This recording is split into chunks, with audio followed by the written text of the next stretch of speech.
Hi welcome back to my channel. ఈరోజు కథ ప్రాణమా నా దరి చేరుమ 25వ భాగాన్ని వినిద్దాం. నీ కొడుకు ఒక అమ్మాయిని లవ్ చేస్తున్నాడు. తన పేరు శివాని. అదృష్టం ఏంటంటే మీ కోడలు నాకు బాగా నచ్చింది. అందుకే మళ్ళీ నీ కొడుక్కి నరకం చూపించాలని ఫిక్స్ అయ్యాను అని కృష్ణ అనుకని రాజశేఖర్ గారు షాక్గా చూశారు. ఏంటి నువ్వు మాట్లాడేది? కోపంగా అన్నారు. అవును, నిజం మాట్లాడుతున్నా అంకుల్.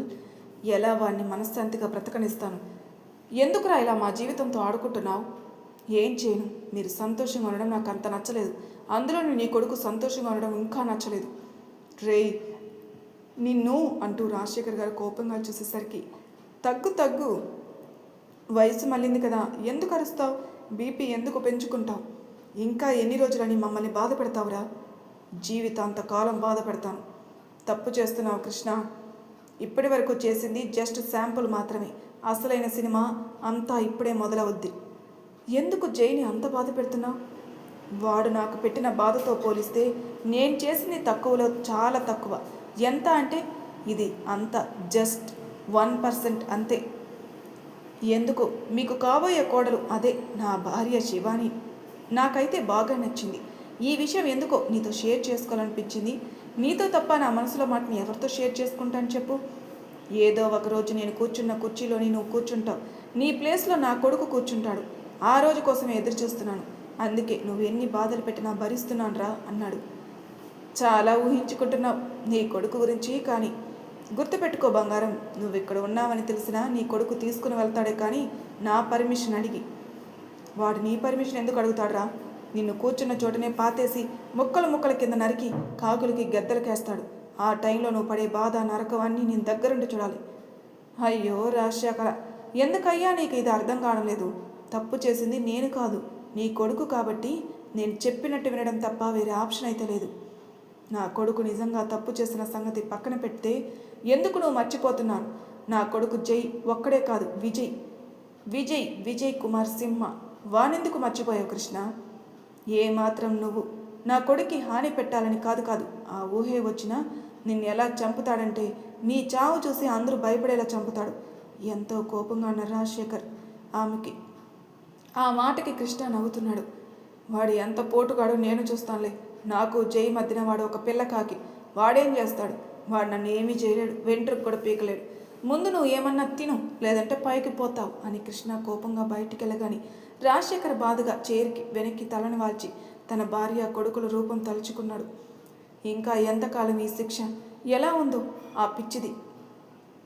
మందు తాగితే చాలు అసలు గదిలోకి రానిచ్చేదే కాదు, కానీ సేవలు మాత్రం చేయటం మానేదే కాదు అనుకుని విజయ్ని తలుచుకుని బాధపడ్డాడు. మీటింగ్ ఫినిష్ అవడంతో తన ఛాంబర్కి వచ్చాడు జై. ఫోన్ రావడంతో లిఫ్ట్ చేసి, హలో అమ్మా, చెప్పు అంటావేంట్రా? మర్చిపోయావా? నీకోసమే వెయిట్ చేస్తున్నాం. అమ్మా, చెప్పాను కదా, ఒక్కడుగు ఆలస్యమైన షాపింగ్ మాల్కి వస్తానని. ఈలోపు నువ్వు షాపింగ్ చేయి. ఆ కోతి పక్కనే ఉందా? ఫోన్ వచ్చిందని పక్కకెళ్ళాడు. నువ్వు కూడా రారా, శివానికి సీర సెలెక్ట్ చేద్దు.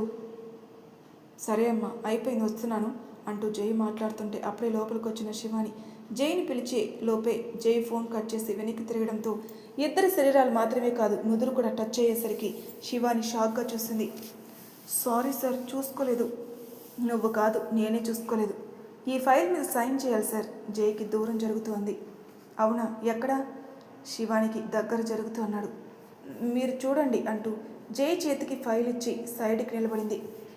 దీనికి మామూలు తెలివి కాదు అనుకుని ఫైల్ చెక్ చేసి సైన్ చేసి టేబుల్ మీద పెట్టాడు. శివ, చెప్పండి సార్. బయలుదేరు. ఎక్కడికి? షాపింగ్కి. ఇప్పుడు షాపింగ్ ఏంటి సార్? వర్క్ కూడా అవ్వలేదు. వర్క్ ఇంటికి వెళ్ళాక నువ్వు నేను అరగంట కూర్చొని చేస్తే సరిపోతుందిలే, కానీ అక్కడ అమ్మ మన కోసం వెయిట్ చేస్తుంది. అవునా? కానీ నాకు తెలిసి రేపు ఏ పండుగ లేదు కదా. పైగా ఆంటీ కూడా పూజలు ఏమీ పెట్టలేదు. మరి ఇప్పుడు షాపింగ్ ఏంటి? చెప్తే కానీ రావా? టేబుల్ కానుకొని 2 చేతులు కట్టుకుని అన్నాడు. నా ఉద్దేశం అది కాదు సార్. రేపేమన్నా స్పెషలా అని. అవును, స్పెషలే. ఏంటి, విజయ్ అన్నయ్య బర్త్డేనా? ఆశ్చర్యంగా అడిగింది. కాదు, మన ఇంట్లో పండుగ. నీ బ్యాగ్ తీసుకుని వెళ్దామా అని జై అనగాని శివానికి ఏం అర్థం కాక సోఫా దగ్గరికి వెళ్తుంటే కావాలని ఆమెకి కాలు అడ్డుపెట్టాడు జై. ముందుకు పడిపోబోతుంటే అమాంతం వెనక్కి నుంచి ఆమె నడుం పట్టుకుని తన మీదకు లాక్కున్నాడు. ఊహించని చర్యకి షాక్ అయిన శివాని అమాంతం జై షర్ట్ కాలర్ పట్టుకుని భయంగా చూసింది. Sorry sir. దేనికి? ఆమె ఫేస్ మీద పడిన కురుల్ని వెనక్కి నెడుతూ అన్నాడు. అతని చేయి తన చెంపని తాకగానే ఒక్కసారిగా కళ్ళు మూసుకుంది. వదలండి సార్. ఎప్పుడు నువ్వు కింద పడిపోయినా పడకుండా పట్టుకోవడానికి నేనున్నాను. నేను తప్ప ఎవరు నేను పట్టుకోకూడదు. మెల్లగా ఆమె చెవిని రబ్ చేస్తూ అన్నాడు. ఎందుకు? వణుకుతున్న స్వరంతో అడిగింది. ఎందుకు అన్నది నీకు తెలుసు. నాకెలా తెలుస్తుంది? మీరు చెప్తేనే కదా నాకు తెలిసేది. ఇప్పుడు నువ్వు కావాలని పడ్డావా లేదంటే అనుకోకుండా పడ్డావా అని జై అడిగేసరికి శివాని ఆలోచిస్తూ జరిగింది గుర్తు చేసుకుని 2 కళ్ళు పెద్దవి చేసి జైని చూసింది. ఎందుకు ఇలా చేశారు? అన్నీ నేను చెప్పలేను, నువ్వే అర్థం చేసుకోవాలి అంటూ చిన్నగా ఆమె చెంపని గిల్లి వదిలాడు.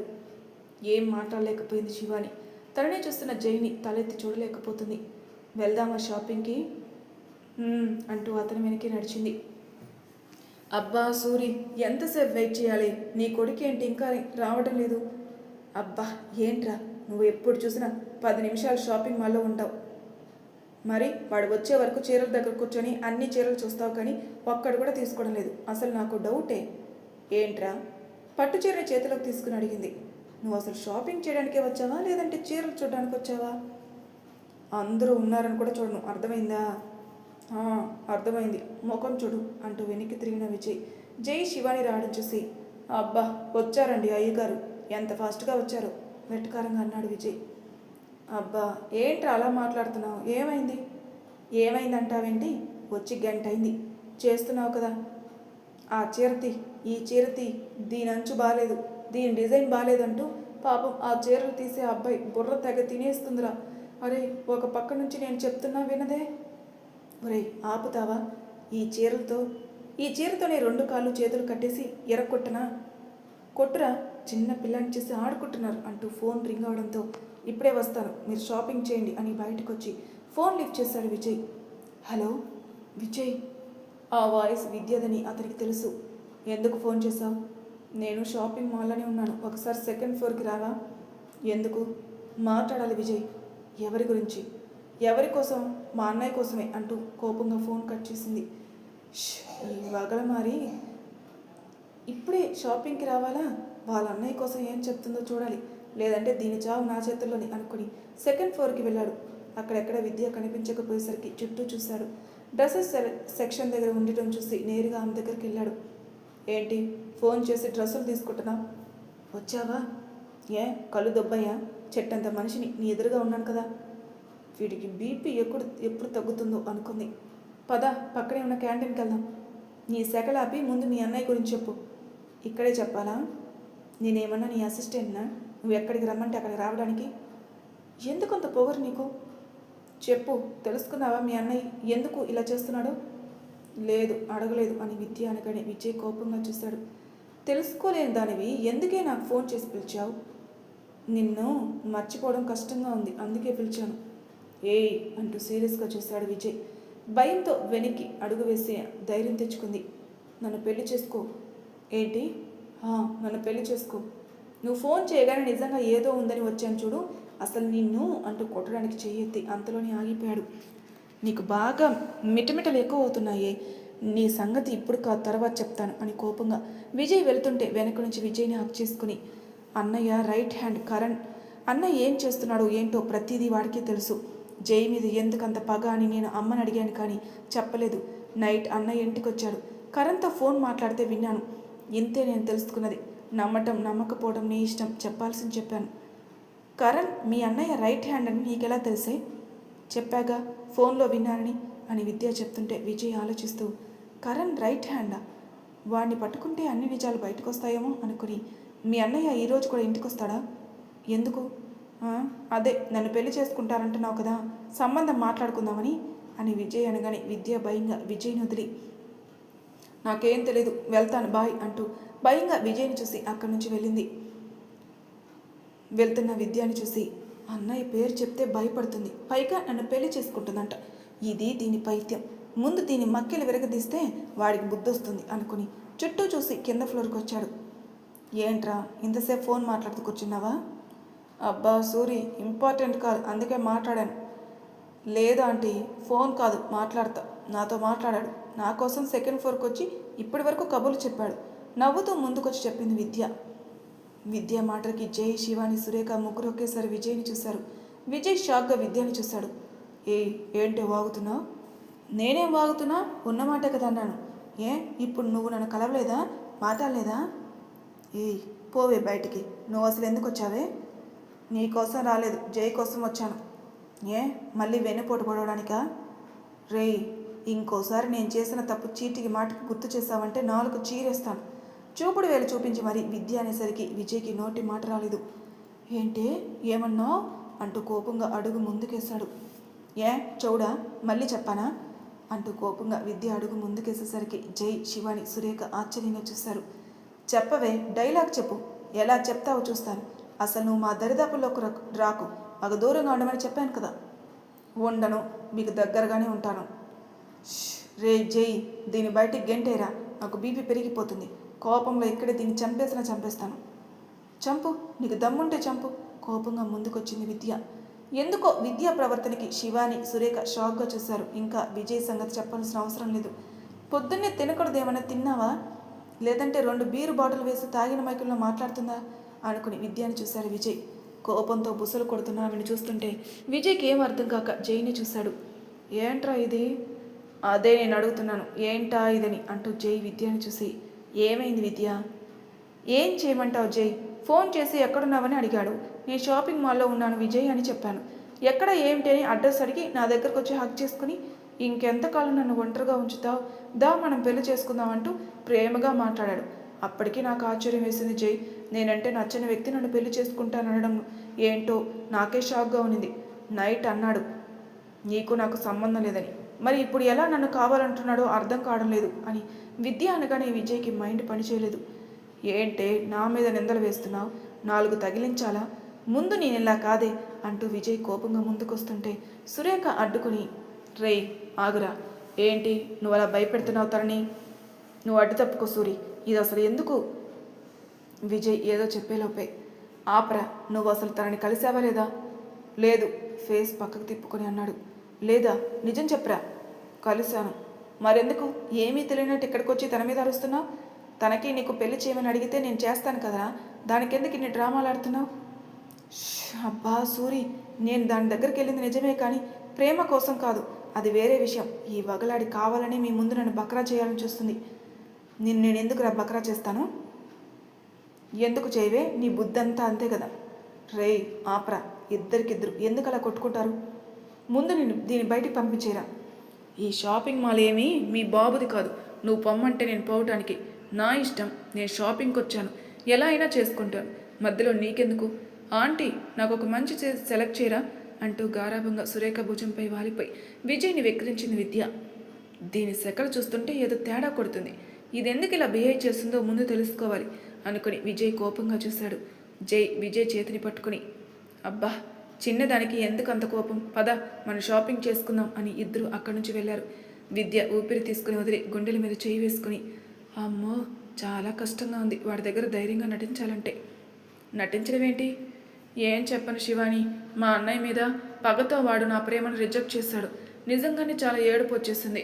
నైట్ జైకి ఫోన్ చేసి విషయం చెప్పగాని, నువ్వు మెత్తగా ఉంటే వాడి దగ్గర పని అవ్వదు, వాడి రూట్లో ఫాలో అవ్వు అని కొన్ని సజెషన్స్ ఇచ్చాడు. అందుకే ఇలా విజయ్తో గొడవ పడుతున్నాను అంటూ విద్య నవ్వగాని, అన్నయ్య అంటే నీకు చాలా ఇష్టం కదా? ప్రాణం శివాని, కానీ వాడికి నా మీద కొంచెం కూడా ప్రేమ లేదు, కోపం మాత్రం టన్నులుంది. బాధగా విద్య అనగానే, పిచ్చిదానా ఎందుకే బాధపడతావు? వాడు నేను అర్థం చేసుకుంటాడు, నువ్వు జై చెప్పినట్టు ఫాలో అయిపో.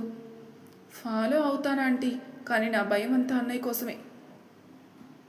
వాడే మారతాడులే విద్య, నువ్వేం బాధపడకు, పరిస్థితులు ఏదో ఒకరోజు చక్కబడతాయి, అప్పటి వరకు మనకి బాధలు తప్పవు అంటూ సురేఖ బాధపడింది. నేను అదే అనుకుంటున్నాను ఆంటీ. జై విజయ్ అన్నయ్య మధ్యనున్న పంతం పగలు పోయి ఎప్పుడు సంతోషంగా ఉంటారో అని ఆ రోజు కోసం ఎప్పుడు వస్తుందా అని ఎదురు చూస్తున్నాను. వస్తుంది విద్య, ఆ రోజు తొందరలోనే వస్తుంది అని శివాని అనగానే విద్య సురేఖ ఇద్దరు కంట్లో తడి తుడుచుకొని బాధపడ్డారు. సరే ముందు మీ ఇద్దరు చీరలు తీసుకోండి. చీరలా? నాకెందుకు ఆంటీ? శివాని, రేపు మన ఇంట్లో పండగ కాబట్టి నువ్వు కొత్త బట్టలు తీసుకోవాల్సింది. జై సార్ కూడా పండగ అంటున్నారు, అసలు రేపు ఏం పండగ? ఇంకేం పండగ రేపు అంటూ విద్య చెప్తుంటే, విద్య అంటూ సురేఖ సైగ చేయగానే విద్య ఏం మాట్లాడలేదు. మీరేదో దాస్తున్నారు కానీ చెప్పడం లేదు. సరే రేపైనా చెప్తారు కదా. చెప్తాను శివ, ముందు నువ్వు చీర తీసుకో. నా దగ్గర కట్టుకోలేని కొత్త చీరలు చాలా ఉన్నాయంటే ఇప్పుడు ఇవేమీ వద్దు. శివ వద్దు, అలా కోపంగా చూడకండి, తీసుకుంటానులే అని శివాని ఎదురుగా ఉన్న కుంకుమ రంగు చీర తీసుకుని భుజంపై వేసుకుంది. ఆంటీ ఎలా ఉంది? ఎలా ఉంది అని అడుగుతావేంటి శివ? చాలా అంటే చాలా బాగుంది. నిజంగానా? అవును శివాని, చాలా బాగుంది అని విద్య అనగానే శివాని తను తాను మిర్రర్లో చూసుకుంది. అప్పటికే ఆమెనే చూస్తున్న జై చిన్నగా నవ్వాడు. శివాని అలా చేసింది. ఆ చూపు అర్థం చేసుకున్న జై తలని అడ్డంగా ఊపాడు. వెంటనే ఆ చీరని పక్కకు పెట్టి పింక్ అండ్ ఎల్లో కలర్ చీర తీసుకుని భుజం మీద వేసుకుంది. మళ్ళీ అతని తలని అడ్డంగా ఊపేసరికి శివాని చిన్నగా నవ్వుకుని ఎదురుగా ఉన్న బ్లూ అండ్ గ్రీన్ కలర్ తీసుకుని భుజంపై వేసుకుంది. జై చిన్నగా నవ్వి పక్కకి వెళ్ళగానే శివాని నవ్వుతూ, ఆంటీ ఈ చీర ఎలా ఉంది? ఇది ఇంకా బాగుంది, ఇదే తీసుకో అని సురేఖ అనగానే అప్పటికే జై వేషాలు చూసిన విద్య తనలోని తాను చిన్నగా నవ్వుకుంది. జై మామూలుడు కాదు, శివాని మనసును అప్పుడే తన దారికి తెచ్చుకున్నాడు అనుకుంది. నువ్వేంటి చీర తీసుకోవడం లేదు? తీసుకుంటాను శివాని, విజయ్ని సెలెక్ట్ చేయమంటాను. అవసరమా అన్నయ్యతో తిట్టించుకోవడం? మరేం పర్లేదు అంటూ 4-3 చీరలు తీసుకుని ట్రయల్ రూమ్కి వెళ్ళి ఒక చీర కట్టుకుని బయటకు వచ్చింది. షర్ట్స్ చూసుకుంటున్న విజయ్ వెనక నుంచి ఎవరో తనని చిన్నగా కొట్టడంతో కోపంగా వెనక్కి తిరిగాడు. చీరలో ఉన్న విద్యను చూసి కోపంగా ముందుకెళ్తుంటే అమాంతం అతని చేతిని పట్టుకుని తన వైపుకి తిప్పుకొని, ఎందుకు ముఖం అలా పెట్టుకున్నావు? చీర ఎలా ఉందో చెప్తావని వచ్చాను, నచ్చిందా? చీరలు ఆడవాళ్ళు కదా కట్టుకుంటారు, నీకెందుకే? అబ్బా చెప్పు, నాకు ఈ చీర బాగుందా? దరిద్రంగా ఉంది అని విజయ్ అనగానే విద్య కోపంగా ట్రయల్ రూమ్కి వెళ్ళింది. విజయ్ ఆమె ప్రవర్తన కోసం ఆలోచిస్తూ ఉండగానే పింక్ కలర్ చీర కట్టుకుని బయటకు వచ్చింది విద్య. విజయ్ ఏమీ పట్టాడు తన లోకంలో తను ఉండడం చూసి విద్య ముందుకొచ్చి, విజు ఎలా ఉంది ఇది? నవ్వుతూ అడిగింది. బాగుంది. నిజంగానా? చీర మాత్రమే బాగుంది, నువ్వు కాదు. థ్యాంక్స్. ఎందుకు మళ్ళీ పిచ్చి వేషాలు వేస్తున్నావు? నేనేం పిచ్చి వేషాలు వేస్తున్నాను? నీ దగ్గర నాలానే ఉండాలని డిసైడ్ అయ్యాను, అందుకే ఇలా ఉంటున్నాను. కోపం రప్పించుకు విద్య. నీకు కోపం వస్తే ఏం చేస్తావు? కొడతావు అంతేగా, కొట్టుకో అంటూ నవ్వుతూ తన చెంపని ముందుకు పెట్టింది. విజయ్ అసహనంగా చూశాడు. షర్ట్స్ చూసుకుంటున్నావా? నీకు ఆల్రెడీ బ్లాక్ షర్ట్స్ చాలా ఉన్నాయి కదా, అయినా ఎందుకు అవే తీసుకుంటావు? ఇదిగో ఈ 2 షర్ట్స్ తీసుకో అంటూ pink and sky colour shirts అతని చేతిలో పెట్టింది. విసురుగా అవి పక్కన పడేసి విజయ్ ఒక చూపు చూశాడు. భయంతో వెనక్కి అడిగి వేసింది విద్య. అంతలోనే జై వచ్చి, ఏంట్రా కోపంగా ఉన్నావు? ఏం లేదు, నాకు కొంచెం తలనొప్పిగా ఉంది, బయట వెయిట్ చేస్తాను, మీరు షాపింగ్ పూర్తి చేసుకొని తొందరగా రండి. అందరూ బట్టలు తీసుకున్నారు, నువ్వెందుకు తీసుకోవడం లేదు? కొత్త బట్టలు ఇంట్లో ఉన్నాయి, ఇప్పుడు నాకేం వద్దులే అంటూ విద్య వైపు కోపంగా చూసి పెద్ద పెద్ద అడుగులతో బయటికి వెళ్ళాడు విజయ్. జైకి అంతా తెలుసు విజయ్ ఎందుకు అలా అంటున్నాడు. బాధపడుతున్నావా విద్య? బాధ ఎందుకు జై? వాడి కోపం నాకు అలవాటైపోయింది, అయినా వాడి కోపంలో ప్రేమ ఉంటుంది జై. రేపు నువ్వు అమ్మని తీసుకుని ఇంటికి రావాలి విద్య. అన్నీ తెలిసే అడుగుతున్నావా జై? అవును విద్య, ప్లీజ్ నా మాటని కాదనకు, అమ్మని తీసుకొనిరా అని జై అని కానీ విద్య ఏం మాట్లాడలేదు. జై వస్తున్నావా అన్నాడు. అమ్మా అని జై అక్కడి నుంచి వెళ్ళగానే విద్య కంటి నిండా నీళ్ళతో విజయ్ విసిరేసిన షర్ట్స్ చేతిలోకి తీసుకుని బాధపడింది. మరి తర్వాయి భాగంలో ఏం జరుగుతున్న నెక్స్ట్ ఎపిసోడ్లో తెలుసుకుందాం. అంతవరకు నా ఛానల్ సబ్స్క్రైబ్ చేయని వాళ్ళు ప్లీజ్ సబ్స్క్రైబ్ చేసుకోండి, లైక్ చేసి షేర్ చేయండి, మీ అభిప్రాయాలు నాకు కామెంట్ రూపంలో తెలియజేయండి. Thank you for listening.